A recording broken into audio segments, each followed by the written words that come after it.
Christiane a 80 ans. Après une carrière de professeur de français et des années de bénévolat, l'âge a eu raison de sa motricité. Elle fait désormais partie des seniors dits isolés. De fait, elle nécessite une attention particulière pendant cette période caniculaire. J'avais du mal à respirer hier. L'air était devenu comme figé. Il faisait 30 dans mon salon. La canicule accentue l'isolement parce que vous devez fermer les volets. Donc vous êtes renfermé sur la chaleur. C'est beaucoup. Vous ne pouvez pas vous mettre sur le balcon, rien du tout. Pour ça qu'actuellement, je vis dans un courant d'air permanent. Un courant d'air surveillé attentivement par Céline, son auxiliaire de vie. Elle l'accompagne au quotidien depuis 6 ans. Courses, ménage, paperasse, elle l'aide pour toutes les tâches que Christiane ne peut plus faire elle-même. En cette période de forte chaleur, elle porte une attention toute particulière à son bien-être. Faire attention à la température dans l'appartement, surtout encourager à boire.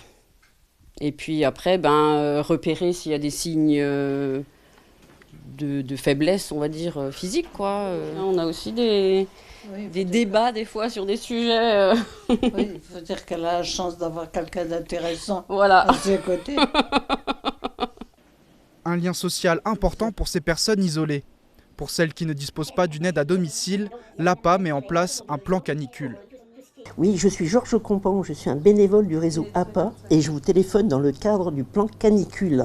D'accord, donc là actuellement vous vous sentez bien? Des bénévoles appellent chaque jour les personnes identifiées comme fragiles et isolées pour vérifier leur état de santé. Nous avons donc des questions à poser. En fonction de ça, donc, on coche.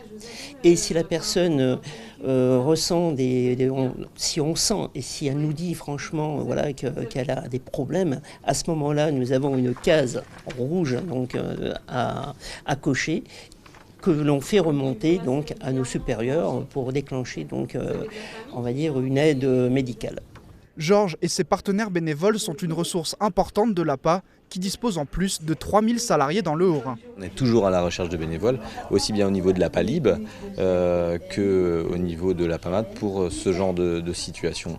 Aujourd'hui, heureusement, les gens ont encore à cœur d'aider leurs prochains, toujours en se projetant et en se disant « demain ça peut être moi » ou « demain ça va être moi ». Pour participer à l'accompagnement des 20 000 bénéficiaires de l'APA, il vous suffit de contacter l'association via son standard ou son site internet.